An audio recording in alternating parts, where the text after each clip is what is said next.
माझं नाव प्रमिला विठोबा गायकवाड. माझा जन्म लोहगाव, तालुका तुळजापूर, जिल्हा उस्मानाबाद या गावी झाला. मी लहानपणापासूनच आजोळी वाढलेले होते.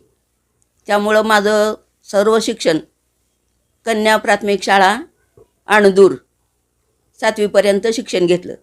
त्यानंतर जवाहर विद्यालय अणदूर येथे 8वी ते 10वीपर्यंत माझं शिक्षण झालं. त्यानंतर 1970ला माझं लग्न झालं. त्यावेळेला मी PUCला होते. दयानंद कॉलेज महाविद्यालय सोलापूर येथे मी शिकत होते. लग्नानंतर मी औरंगाबादला आले. माझ्या पतीचं नाव श्रीपतराव शोभाजी बनसोडे. हे सरस्वती भुवनमध्ये भराडी येथे शिक्षक होते. त्यानंतर आम्ही दोघं पती पत्नी इथंच स्थायिक झालो. त्यानंतर 73-74ला माझा D.EDला नंबर लागला. शासकीय विद्यालय महिला कॉलेज उस्मानपुरा. D.EDच्या काळामध्ये माझे मिस्टर भराडीला आणि मी माझा मुलगा राजरत्न बनसोडे याला घेऊन इथंच उस्मानपुऱ्यामध्ये एका खोलीमध्ये वास्तव्यास होतो. त्यावेळेला अनेक संकटांना मात करून D.ED करायचं होतं. आम्ही मैत्रिणी मिळून शनिवार रविवारी शेण वेचायला जात असत. शेणाच्या गवऱ्या थापून त्या चुलीवर स्वयंपाक करून पूर्ण आठवडा जाईल ह्या पद्धतीने आम्ही आमचा व्यवहार चालवत असू. मुलांना सांभाळायला कोणीच नव्हतं. त्यामुळं एका बाईला ठेवून आम्ही झाडाला झोके बांधून तिथं मुलांचा सांभाळ करायसाठी एका बाईला ठेवलेलं होतं. अशा रीतीने माझं D.ED पूर्ण झालं. नंतर त्याच काळामध्ये मी मिलिंद महाविद्यालयामध्ये फर्स्ट इयरला ॲडमिशन घेतलं. मिलिंदमध्ये माझं फर्स्ट इयर, सेकंड इयर आणि थर्ड इयर झालं. त्याच्यानंतर 75ला मला महानगरपालिकेची ऑर्डर आली मंजूरपुरा शागंज ह्या शाळेवर आणि मी तिथं शिक्षिका झाले. माझे मिस्टर त्यावेळेला भराडीलाच होते. ते भराडीहून आम्हाला बाजरी आणि फक्त तुरीची डाळ आणून देत असत. आमच्याजवळ त्यावेळेला चूल पेटवायलाही काय नसायचं. आम्ही कागदानी प्लास्टिकच्या पिशव्या पेटवून चूल पेटवत असो आणि त्याचा वापर करत असो. दारावर त्यावेळेला 5 रुपयाला चुरीचा डबा मिळायचा. पण आम्ही 2 रुपये वाचवण्यासाठी रेल्वे स्टेशन पट्टीवर जाऊन डोक्यावर एक डबा 2 रुपयाला मिळतो म्हणून आम्ही जायचं. चिकण मातीमध्ये ते गोळे करून आम्ही ते डबे भरून ठेवायचं, पोते भरून, आणि महिनाभर घालवायचा. जेव्हा माझा पगार सुरू झाला त्यावेळेला कसा तरी संसाराला हातभार लागला. आणि त्याच वेळेला 75मध्ये शिडको N7मध्ये आम्ही ज्या घराची बुकिंग केलेली होती ते घर आम्हाला ताब्यात मिळाले आणि आम्ही साफसफाई करून इथं राहायला आलो. त्यावेळेला आंबेडकर नगरचे काही लोक आले. सर, तुम्हाला भाड्याची काय आवश्यकता आहे? इथं गोरगरिबांच्या मुलासाठी जर तुम्ही शाळा काढलीत तर फार बरं होईल, असं त्यांनी आम्हाला प्रोत्साहन दिलं. त्यावेळेला बळीराम पाटील, ते मुकुल मंदिर अशा शाळा होत्या. तिथं मागासवर्गीयाच्या मुलांना डोनेशन घेतल्याशिवाय त्या शाळेत प्रवेश मिळत नव्हता. पालकाच्या आग्रहाखातर आम्ही शाळा काढायची ठरवली. तर शाळा काढायची ठरवली तर कसं काढणार, कुठं काढणार, म्हणून आम्ही शिडको N7च्या 2 खोल्यामध्येच प्रायमरीला सुरुवात केली. अगोदर पहिलीचा वर्ग आणि बालवर्ग असे 2 वर्ग सुरू केले. त्यावेळेला असं निदर्शनास आलं की मुलं इतकं गचाळ येत असत, कपडे अंगावरचे मळलेले, केस विंचरलेलं नसायचं. आणि पालकांना सांगूनही पालक म्हणायचे की आम्हाला वेळच नाही त्यांना स्वच्छ करून शाळेत पाठवायचं. असे मुलं आहेत आमचे, बसत असेल तर वर्गात बसवा, नाहीतर घरीच बसू द्या. त्यानंतर आम्ही आमच्या इथं हौदाची व्यवस्था केली. एका हौदावर मुलांना आंघोळ घालायचं, एका हौदावर मुलींना आंघोळ घालायचं. आणि शाळेचे गणवेश आम्ही खरेदी केले. शाळेत आल्यानंतर त्या मुलांचं वेणी घालणं, त्यांना साफसूफ करणं, त्यांना ड्रेस देणं आणि मग वर्गात बसवणं आणि घरी पाठवून द्यायचं त्या ड्रेसमध्ये. असं 8 दिवस झालं. पण ते मुलं घरी गेल्यावर ते ड्रेस घाण करायचे. मग आम्ही असं ठरवलं की ड्रेस काढून घ्यायचा, त्यांचे कपडे त्यांना पुन्हा घालायचं आणि पाठवायचं. पुन्हा पालकांची ओरड झाली की आमचे पहिलीचे दुसरीचे मुलं आले, मग आमचे लहान मुलं कोण सांभाळणार, आम्ही ड्युटीला जातो. मग आम्ही विचार केला की यांच्यासाठी आपण बालवाडी काढू, म्हणजे त्यांच्या बहीण भावाचा सांभाळायचा प्रश्न मिटला आणि आम्ही बालवाडी काढली. त्यामध्ये त्या बालवाडीच्या मुलांनासुद्धा स्वच्छ करून बसवणं, हे करणं, पुस्तकं देणं, सर्व संस्था त्यांना पुरवत असे. पाटी पेन्शिलीपासून, दप्तरापासून, ड्रेसपासून सर्व तयारी करत असू. आणि मग शासनाचं असं धोरण आलं की शाळेला ग्राउंड पाहिजे. मग ह्या 2 खोल्यामध्येच आपण कसं काय हे करायचं, मग आता ह्याला जागा पाहिजे. त्यावेळेला मग एक डोक्यात कल्पना आली की आपण जागा घेतली पाहिजे. शासनाचं धोरण असं होतं की शाळेला क्रीडांगण पाहिजे आणि मोकळी जागा पाहिजे, वर्ग खोल्या प्रशस्त पाहिजे. त्यामुळं आम्ही शाळेसाठी जागा घ्यायचं ठरवलं. त्यावेळेला यांचे मित्र उत्तमराव शिंदे यांनी एका मुस्लिम बांधवाची जागा पाहिलेली होती. त्यांनी ती आम्हाला जागा 1.5 एकर जागा मिळवून दिली. आमच्याकडे एकदाच पैसे द्यायची ऐपत नव्हती. त्यामुळं त्यांनी प्रत्येक महिन्याला थोडे थोडे पैसे करून दिलं तरी चालेल असं त्या शेतीचे मालक बाबू मिया यांनी आम्हाला आश्वासन दिलं. त्याप्रमाणे आम्ही एकाचा पगार शाळेसाठी आणि एकाचा पगार घर खर्चासाठी उपयोगात आणला. त्याच वेळेला नामांतराचं नामविस्तार दिनाची चळवळ चालू होती. मग आम्ही डोक्यात असा विचार घेतला की दुसऱ्या प्रेसमध्ये आपले बांधव आहेत, त्यांच्या तक्रारी ज्या ज्या ठिकाणी जाळपोळ, लुटालूट, स्त्रियावर अन्याय अत्याचार होत होते ते कुठल्याही प्रेसमध्ये, कुठल्याही पेपरमध्ये येत नव्हते. त्यामुळं आम्ही पुरोगामी जागृती पेपर सुरू केला. म्हणजे त्यावेळेला आम्हाला ते पुरोगामी जागृती पेपरला मान्यता मिळाली आणि आम्ही त्याच वेळेला ठरवलं की आपण एक प्रेस विकत घ्यायची आणि आपला पुरोगामी जागृती पेपर चालू करायचा. आणि त्यामुळं दलितावर आलेले संकट म्हणजे सामाजिक कार्य होईल आणि त्या इन्कममधून आपल्या शाळेलासुद्धा हातभार लावता येईल. त्याप्रमाणे आम्ही प्रेसमध्ये माझे मिस्टर छपाई करायचे, माझा मुलगा राजरत्न, दीपक, जागृती हे कंपोज करायचं आणि प्रेसमध्ये बातम्या छापायच्या. आणि सर्व जाहिराती आम्ही रातोरात दलित समाजामधल्या वस्तीमध्ये, आंबेडकर नगर, फुले नगर, शाहू नगर अशा भागामध्ये रातोरात त्या पोच करायच्या. त्याच्याच जोडीला आम्ही लग्नपत्रिका, इतर सर्व पॉम्पलेट, त्यावेळेला निवडणुकीचं वातावरण होतं, अनेक पॉम्पलेट जाहिराती सुरू होत्या. त्यामध्ये आम्ही अनेक उत्पन्न जे मिळेल ते आम्ही शाळेसाठी उपयोगात आणले.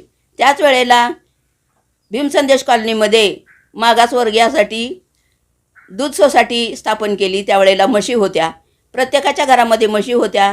त्याचासुद्धा आम्हाला ह्या शाळा चालवण्यासाठी खूप उपयोग झाला. त्या शेणाच्या गवऱ्या थापणे, त्या विकणे, दूध विकणे आणि त्याच्यातून जे उत्पन्न मिळेल ते शाळेसाठी जागेचं पैसे देण्यासाठी आम्ही त्याचा उपयोग केला. अशा रीतीने आमच्या शाळेची भरभराट सुरू झाली. पण बाबासाहेबांचं जे ध्येय होतं की शिका, संघटित व्हा आणि संघर्ष करा, जो शिकेल तो गुरगुरल्याशिवाय राहणार नाही. आणि आमचं दोघाचं ध्येय एकच होतं की आपण शाळा काढायची गरीब वस्तीमध्ये आणि मुलांचं भवितव्यासाठी आपण झटलं पाहिजे. आपण आपल्या संसाराकडे लक्ष न देता गोरगरिबांच्या मुलांचं कल्याण करायचं म्हणून हायस्कूलसुद्धा काढायचं आम्ही त्यावेळेला निश्चित केलं. आणि हायस्कूलचा प्रस्तावसुद्धा आम्ही त्यावेळेला टाकला.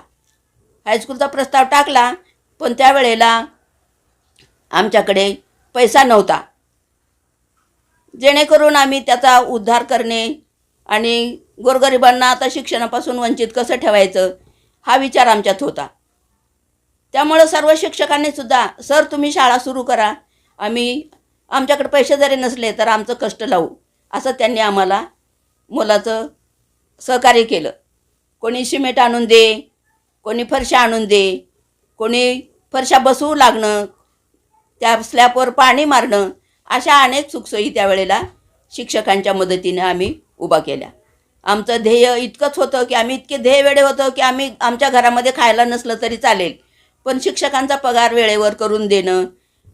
ज्या वेळेला आपण शाळा सुरू केली त्यावेळेला आपली शाळा ग्रँटवर नव्हती. 1985ला आपल्याला शाळेला 1ली ते 4थीला शासनाची मान्यता मिळाली.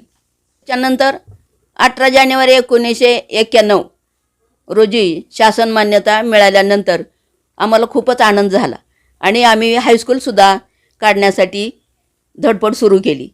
आणि त्या शाळेचं रजिस्ट्रेशन झालेलं 17/10/91 रोजी आम्ही त्याचं पूर्ण पैसे देऊन त्या जागेची रजिस्ट्री केली.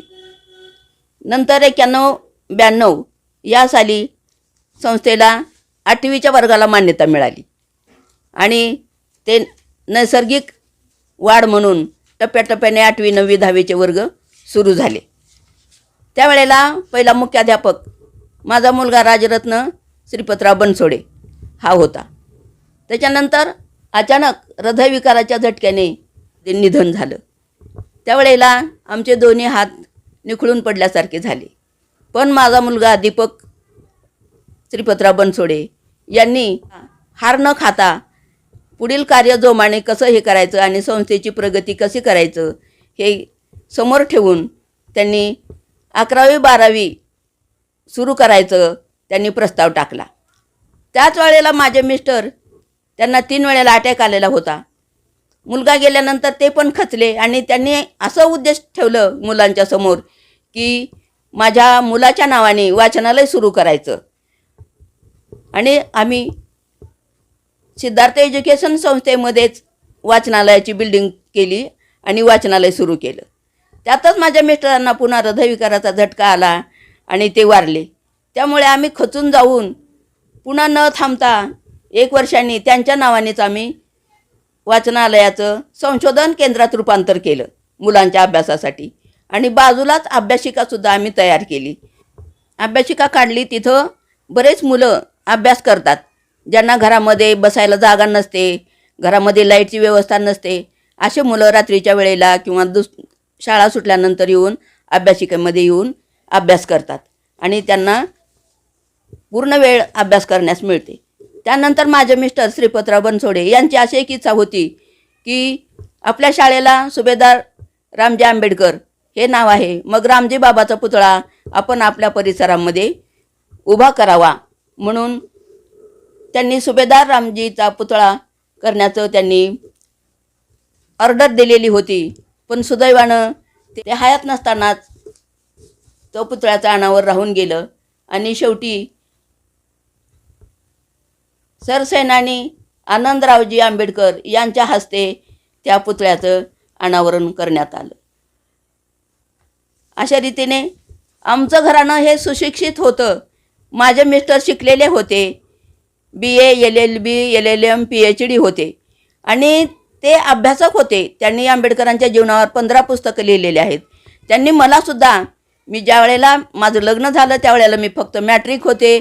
त्याच्यानंतर त्यांनी मला DED केलं, BA करायला लावलं आणि ते लिहित असताना मला म्हणे तू काय करतेस, तू पण अभ्यास कर. आणि त्याला मला MA पण करून घेतलं, BEd करून घेतलं. अशा रीतीने जेणेकरून स्त्रियांना मागे खेचत समाजामध्ये जे प्रवृत्ती असते तशी आमच्या घराण्यामध्ये प्रवृत्ती नसल्यामुळे आम्ही उच्च शिक्षित सर्वजण झालो. माझे मुलं MA BEd, BA BEd, MSc BEd, सुना पण BA BEd आहेत. आणि सर्व सुना दोन्ही सुजाता गायकवाड, मनोरमा तिजारे, दीपक बनसोडे हे सर्वजण आम्ही ह्या संस्थेमध्ये कार्यरत आहोत. आणि आमच्या पगारातला 10% भाग आम्ही शाळेसाठी सदैव देत असतो, जेणेकरून संस्थेची प्रगती व्हावं आणि शाळेची प्रगती व्हावं आणि मुलांना योग्य ते मार्गदर्शन मिळावं, याच्यासाठी आमचा नेहमी खटाटोप असतो. आंबेडकरांनी जे कार्य केलं त्याच्यात फुल ना फुलाची पाकळी म्हणून आम्ही त्या कार्यास हातभार लावण्याचा प्रयत्न करत आहोत. सिद्धार्थ एज्युकेशन संस्थेच्या अंतर्गत बोधी प्राथमिक विद्यालय आणि सुभेदार रामजी आंबेडकर हायस्कूलमध्ये एकूण 18 ते 20 कर्मचारी कार्यरत आहात. सरकार मान्य असल्यामुळं ते गव्हर्मेंटच्या त्याच्याने बँकेद्वारे पगार उचलतात आणि आता 24-25 या शैक्षणिक वर्षामध्ये 11वी-12वीचे वर्ग पण सुरू होत आहेत. त्यांना शासन मान्यता मिळालेली आहे आणि आपण 85ला जे लावलेलं रोपटं ते त्याच्या फांद्या विस्तरणित होऊन जसं पिंपळवृक्ष जसं वाढतं तसं आमच्या संस्थेची प्रगती होऊन वटवृक्षात रूपांतर झालेलं आहे. आणि आमच्या शाळेमध्ये ज्या महिला शिक्षिका आहेत त्यांना आम्ही त्यांचं संरक्षण, त्यांना सपोर्ट असतो आणि आम्ही सर्वजण एका कुटुंबाप्रमाणे एकत्र राहतो. तसंच महिलांनी आलेल्या संकटावर मात करून आपलं ध्येय प्राप्त करण्यासाठी झटावं. कारण मी ह्या संस्थेची सेक्रेटरी आहे. आलेल्या अडचणींना तोंड देऊन मी माझं कार्य सतत करत असते. तसंच इतर महिलांनीसुद्धा आलेल्या संकटावर मात करून आपलं ध्येय गाठण्यासाठी पुढं यावं. या महिला दिनांच्या 8 मार्चच्या रोजी मी सर्व महिलांना हार्दिक शुभेच्छा देते.